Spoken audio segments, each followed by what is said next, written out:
Hey, Chris and Brittany. I just wanted to make you guys like a short video because I know I can't physically see you guys, but I just want you guys to know I'm thinking of you and praying for you guys and loving on you from afar as best as I can in this season. I'm thankful for updates I'm getting from you, Brittany, and thanks for sharing your heart with me. Um, Chris, hang in there. You're almost done. um, Lord willing, I know God has His plan there, but I just wanted to share a song with you guys and passage I've been reading. I've been reading through Philippians. We're doing Philippians in church, and it's one of my favorite books of the Bible. And I don't know. I feel it's been fun to just reread it because it's really short. There's only 4 chapters. 4? 5. Maybe there's 5. I think there's only 4. Nope, there's only 5.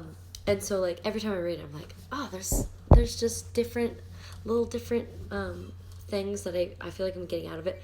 And there's just so much. I can't even share a ton, but this past sermon was in the second half of chapter 1, verses 12 through 18.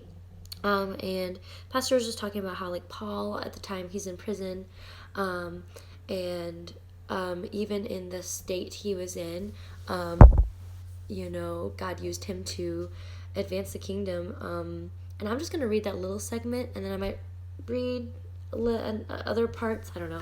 My phone's about to die. I might have to make 2 videos for you. But it says, verse 12 in chapter 1, I want you to know, brothers, that what has happened to me has really served to advance the gospel, so that it has become known throughout the whole imperial guard, and to all the rest that my imprisonment is for Christ. And most of the brothers having become confident in the Lord by my imprisonment, are much more bold to speak the word without fear. Some indeed preach Christ from envy and rivalry, but others from goodwill. The latter do it out of love, knowing that I am put here for the defense of the gospel. The former proclaim Christ out of selfish ambition, not sincerely, but thinking to afflict me in my imprisonment.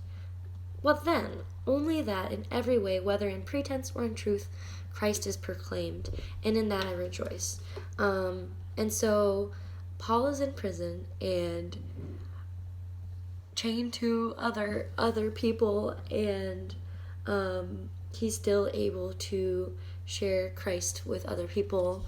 And even though some people are sharing Christ selfishly just to poke at, Paul, Christ is still being shared, is what he says. Like, what then? Only, Christ is proclaimed, and that's what matters. And then there's other people who are empowered and are seeing Paul's example in prison, still sharing the gospel with people, still on fire for Christ, and using that example to empower them to be bold to speak the word and the truth without fear. Because if Paul can share Christ with other people in prison, then so can they, kind of thing.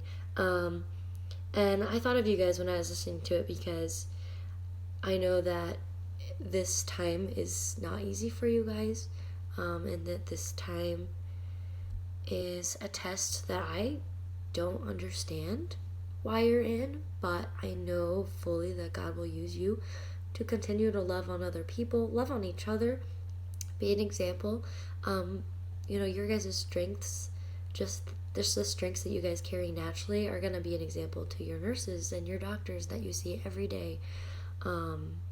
And even though I'm not there to see it, I know that they can. And they have hard jobs working in a hospital, and to have people come in who are really lit up and on fire for Christ, even when you have no energy.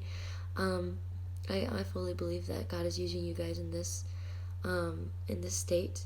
And then the next part of this verse says, and yes, and I will rejoice, for I know that through your prayers and the help of the Spirit of Jesus Christ, this will turn out for my deliverance. And it is my eager expectation and hope that I will not be at all ashamed, but that with full courage, now, as always, Christ will be honored in my body, whether by life or by death. For me to live is Christ, and to die is gain. If I am to live in the flesh, that means fruitful labor for me.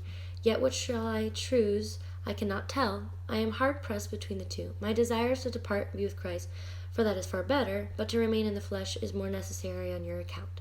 Convinced of this, I know that I will remain and continue with you all for your progress and joy in the faith, so that in me you may have ample cause to glory in Christ Jesus because of my coming to you again.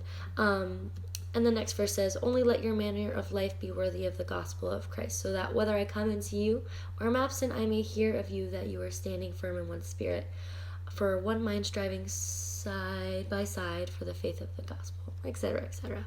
And there's just so many good verses and just the whole rest of the book. But, Paul's just kind of in a state where he's like, you know what? I'm here to glorify God, and I'm here for Christ and to live for Christ. And he's like, and if I'm gonna die in this jail, then it's gain because of if that's in God's will, kind of thing. I don't know. It's cool to hear his perspective, just be an eternal's perspective. And that shows because he loves his God and he loves his Jesus, and yet he shows that just so genuinely. And then he's like, you know what, my desire is he wants to be with Christ, that his is his focus, but he knows that he's here for a reason. And the Philippians are seeing that example. And I can't interpret it nearly as well as a lot of other people, but it's just really cool to read. There's just so many good ones. So another verse I really like is in chapter 3. This is my favorite verse ever. It says, indeed, I count everything as loss because of the surpassing worth of knowing Jesus Christ my Lord, and that's why we're here. So yeah, I don't know, just wanted to share that. Maybe I'll send the sermon to you guys. It's way better than my explanation of it. But yeah, just wanted to send that for you guys. And then there's a verse, a song that I want to share, but I might have to plug my phone in, so I might send you 2 videos here. And it's just kind of about,